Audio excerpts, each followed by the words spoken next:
This is the Onion News Network, controlling what you see and when you see it. This guy should be whipped and beaten and chained up in a mall parking lot so everyone can see what a criminal really looks like. And I don't care if he's, quote, legally mentally handicapped. That's justice. Anyway, we are out of time here. Right now, let's go to the Fact Zone with Brooke Alvarez, which is celebrating its 5th anniversary on the air this week. Hi, Brooke. Hi, Shelby. Congratulations on 5 years of news. Without you, the world would be even darker and more unfair than it already is. That's very sweet of you. God, it's so horrible in the world. Thanks, Shelby. There's a lot going on around the globe today. Here's what's on our scanners. A troubling new Al-Qaeda video shows that the terrorist organization is getting increasingly adept at using Final Cut Pro. The Chicago Red Cross is calling for donations of gay blood following a roof collapse at a gay bar. And New Hampshire is attempting to jumpstart its tourism industry with a new slogan, "It's not rape if it's in New Hampshire." I'm Brooke Alvarez. Don't make any sudden movements or you'll be shot. You're entering the Fact Zone.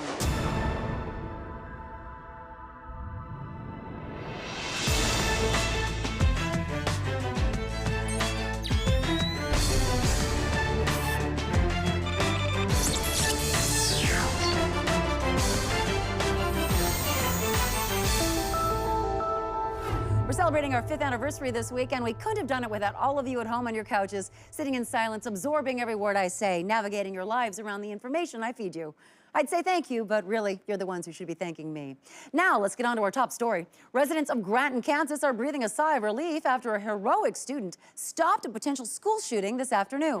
Onion News Network reporter Jeremy Lee is standing by live outside Roosevelt High School with more. Jeremy, tell us what happened. Well, Brooke, school officials are reporting that sophomore Will Tracy had few friends, dressed in black, listened to strange music, and drew disturbing artwork on his notebooks. Luckily, before he could orchestrate a school shooting or obtain a gun, he was shot and killed by Trevor Wilson, a high school football star and last year's junior prom king. Thank God. I understand this happened in the lunchroom. Yes, according to witnesses, Will walked into the campus cafeteria and sat down alone to begin eating his lunch. Chilling. Yes, and it was at that very crucial moment that Trevor Wilson took control of the situation and removed a handgun from his jacket and fired 3 times into Will. How brave. Yes, Brooke, and rather than seeking shelter or calling for help, Trevor then fearlessly walked over to Will's body and then fired 9 times into his neck and chest. Incredibly brave, facing down someone who could have easily become unhinged and violent at some point in the future.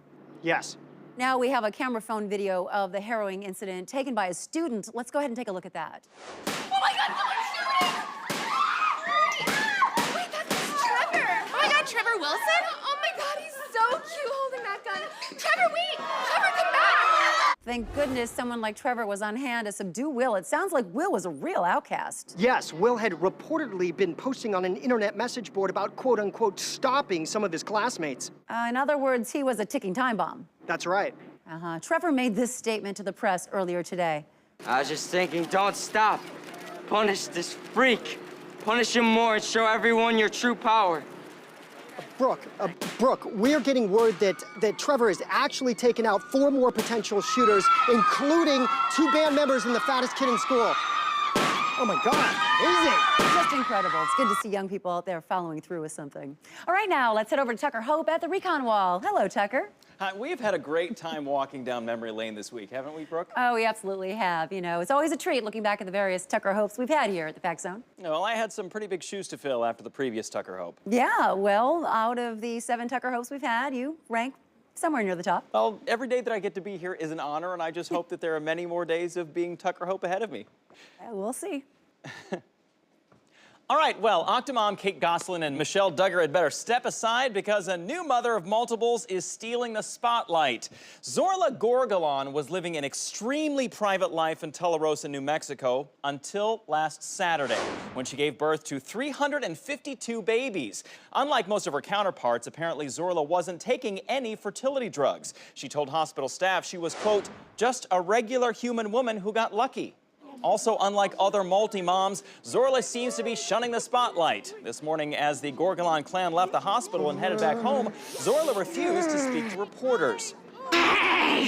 Leave my brood alone. Now with her husband Belox off at war, some critics have voiced concern that Zorla will be raising her 352 children alone. But most Americans are expressing support.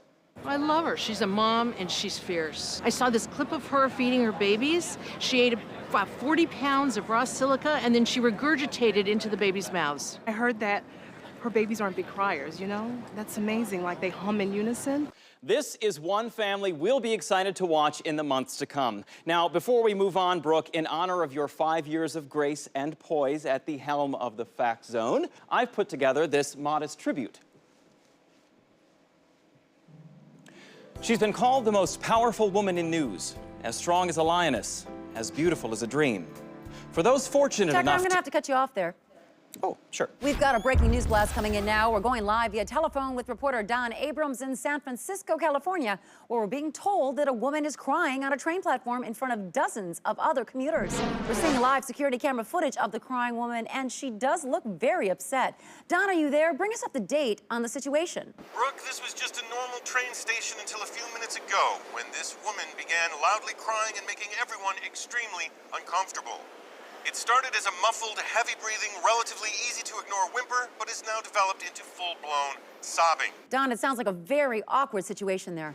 It is, Brooke. Everyone is making eye contact with each other as if to ask, what's her deal? And no one quite knows if they should do something. I think it's safe to say commuters at this train station have not been this uncomfortable since 2004, when a mother slapped her child for dropping his juice box. Don, we're receiving a U-News cell phone video now of the crying woman. Okay, she doesn't appear to be drunk or insane. That rules out the two primary causes of crying in public. What else could it be? It's unclear at this time, Brooke. Maybe someone she knows suddenly died. Perhaps she just lost her job. Have you made eye contact with the crying woman at all, Don? No, I have not. I've been very careful not to do that. Every time I glance in that direction, I pretend to read a community college advertisement on the wall or look for a clock. Are you gonna try to talk the woman to is her? now walking right toward me. Don? Don, can you hear me? I'm here, Brooke. She's now standing just a few feet away from me. I have to pretend like I'm talking about something else. Yes, it was a fun party. Everyone was there. Goodbye. Well, thank you, Don Abrams, for that report. So sad to see someone expressing emotion like that. All right, we have to take a quick break right now, but stick with us. We have a lot more stories on our radar, including that report from the Secretary of Education linking the nation's falling test scores to Allison wearing that sweater. To everyone at the Fact Zone, congratulations on 5 great years. I know you could destroy my political career and my personal life on a whim if you wanted. Just crush me like a folksy eggshell. Thank you for not doing that yet.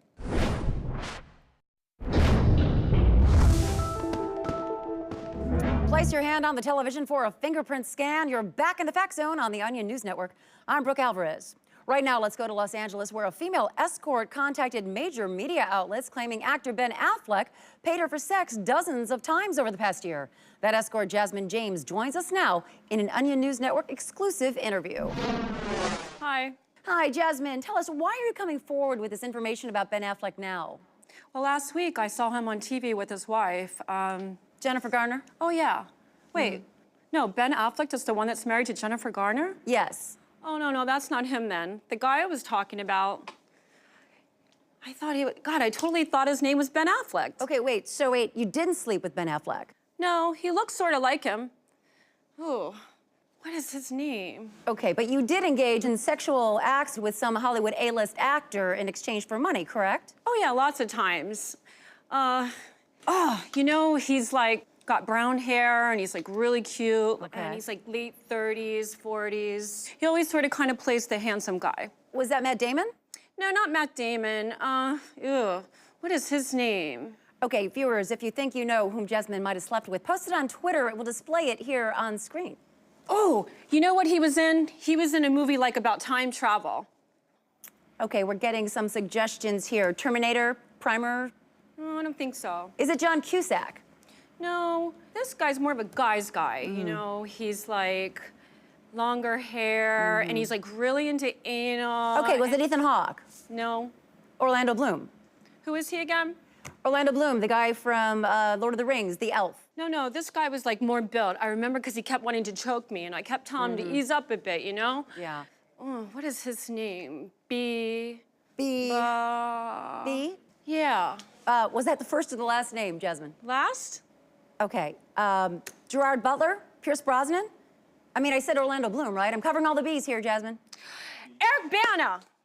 Eric Bana. I knew I would remember it. Okay, so Eric Bana is the one you had sex with, Yes. right? Okay. Eric Bana loves whores. Okay.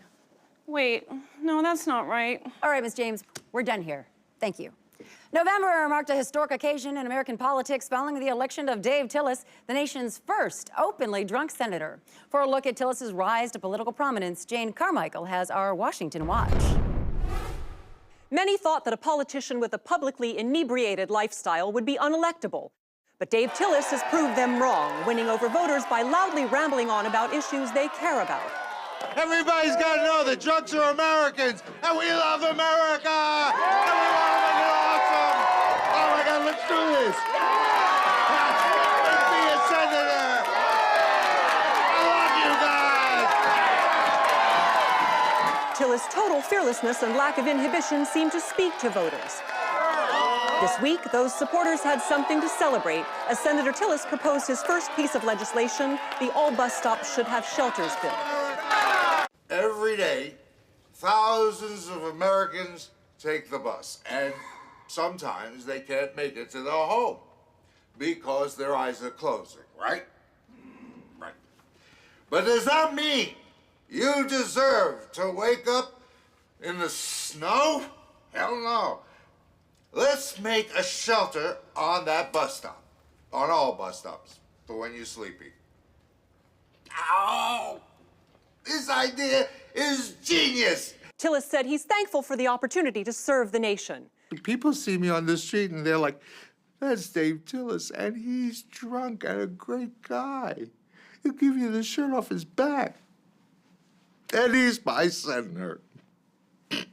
In Washington, I'm Jane Carmichael. What an amazing step forward for the drunk community. And right now, we have an update coming in about multi-mom Zorla Gorgalan. Apparently this afternoon, Miss Gorgalan signed a deal with the TLC television network to star in a new reality show called 352 Mouths to Feed. And to talk to us about the new show, we've got Zorla Gorgalan herself here for her first public interview. Thank you so much for joining us, Zorla. And those are your children right there. They're already walking. They must grow to build the ship.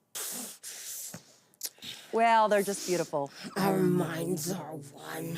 My thoughts are their thoughts. Must be this way to return to Baddock Sector. Now, Zorla, let's talk about 352 Mouths to Feed. I've been told that the network had to agree to quite a payout to get you to do the show. You requested 800 liters of radioactive cesium and liftoff clearance from the local airport at a moment's notice. You must be harvested for energy. All right, well, you saw her first, folks. Amazing multi-mom Zorla Gorgalan. All right, we need to take a short break now, but in the meantime, make sure to log on to the Onion News Network online and check out the full text of a new report that finds 90% of things are popular because people are bored at work. Don't stray far from the Fact Zone. Congratulations for 5 years of Fact Zone. As a little gift for your achievement, we donated $5,000 to the charity to end childhood obesity in your name. We know how much you hate fat children. You're back in the Fact Zone, and I'm Brooke Alvarez. Well, a dangerous new trend among teenagers is sweeping the nation and landing some in serious legal trouble. Jean Ann Wharton takes us beyond the facts.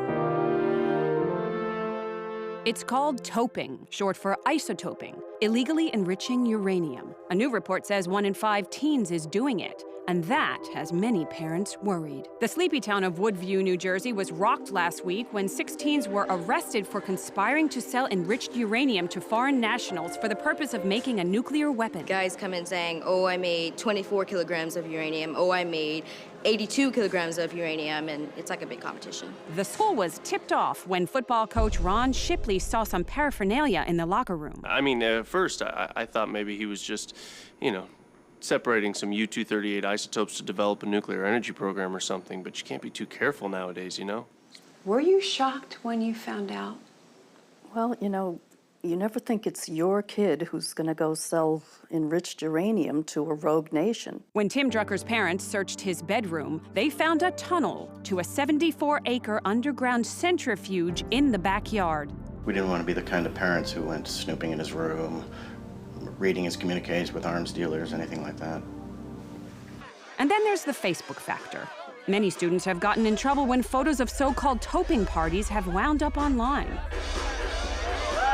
What's causing the rise in teen toping? Some blame the glorified portrayal of nuclear weaponization on TV. Others say that the rise of so-called nuke rap glamorizes nuclear enrichment. Toping, and freaking, toping all night like a motherfucking physicist. Now every third world Arab nation wanna get with this. No matter the cause, the debate about toping continues. Is it as dangerous as some contend, or is it just a case of kids being kids? For Beyond the Facts, I'm Jean Ann Wharton. Scary what kids can get into these days. Reminds me what my husband, Thomas Pynchon, is always saying. A young body will ramble till it hits the wet brick and wakes up bloody nose and a faded skin. Congressman Ronald North, a staunch supporter of traditional marriage, shocked the nation when he became embroiled in a sex scandal involving a thoroughbred horse. Now his wife, Grace, is finally telling her side of the story. She gave her first live interview this morning on Today Now. Now, Grace, what people can't stop saying about you is how composed you've been throughout this whole ordeal. How have you managed to stay so strong? Honestly, Jim, I trusted in my faith and my new throw pillow line. That must have taken so much courage. The ones that I have here are just a portion of the hundreds of designs available. Right. Now, you made the decision to stay quiet throughout this whole ordeal. Why was that? Well, I'm still very conflicted about it. There are definitely times when I just want to curl up in a pile of my throw pillows because the linen and silk is very soft and soothing to the skin. Or I'll want to distract myself with the artful and user-friendly layout of my website, gracefulmomentspillows.com. Of course. Now, we do have to ask you, do you think you'll ever be able to get past this and maybe love your husband again? Oh, I honestly don't know, Jim. You know, a betrayal like this is really one of the hardest things I think a person can ever go through. Every day is a struggle right now, but I know that with faith and time, one day I might be able to at least forgive him. Such an inspiring message. Yes, and good luck with that. Everyone, come meet me at PillowCon 2011 in Seattle next month. I would love to meet you, have a good sit, and talk pillows. I'm just in awe of her. You have to admire any woman who runs her own business. Which reminds me, all fall Brooks Looks handbags are on sale at the Brooks Looks website, up to 70% off. We have to take a quick break right now, but Tucker has some very sad news to report to you. Tucker? Thanks, Brooke. Yes, just a few minutes ago, the Gorgalon house, home to Zorla and her 352 babies, was reportedly consumed by a giant explosion. The house is still on fire, and we have some U-News footage from that location right now from a local resident there in Tularosa. Sadly, officials in the area are reporting that it does not look like there are any survivors. What a tragedy, all those hundreds of babies. Truly a shame, Tucker. Keep your scope sighted on the Fact Zone. Congratulations to everyone at the Fact Zone for a great 5 years. Brooke, I know we've always had kind of a friendly rivalry. I'm sort of a hyper, earnest nerd type. You're more of a cheerleader, cruel bitch type, but it's all in good fun. Keep up the good work, you wretched hellwraith. The staff is working as quickly as they can now to remove all racist antiques from the White House before the Obamas move in. Gentlemen, you are both dodging questions. Senator, how many people have you killed? And you, Senator, does free will exist? And if so, how would we know? Marines are telling me I must evacuate this area, but I'm not going to. I'm going to continue. Ugh!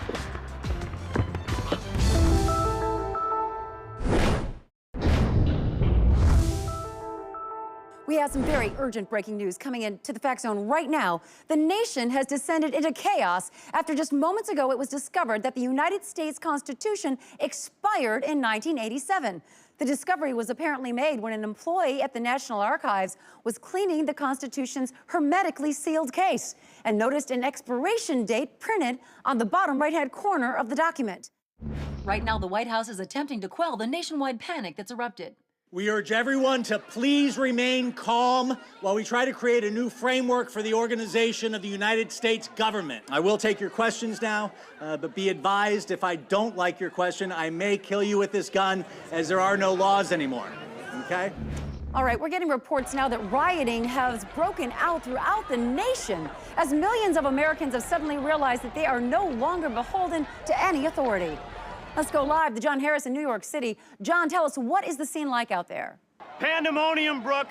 People taking full advantage of having absolutely no legal enforcement here on the streets. Property being seized without repercussion. People quartering soldiers in their homes. I've seen several people being taken in as slaves already. Now, apparently, the only thing separating animals and us was this single document. Are authorities doing anything there to maintain order? Brooke, there are no more authorities. We can't even call the military in because they disbanded immediately after hearing that they no longer had a commander-in-chief. Okay, now people out here are literally driving around in tanks and fighter jets randomly. Hey, don't touch the camera. No, Samantha. John. Well, as long as our entire system of government is now null and void, I may as well take this opportunity to suggest myself as a possible future leader to rally around. Allow me to state my case. With my vast breadth of knowledge and undeniable charisma, I believe I'd make a skilled and effective commander of the post-American state.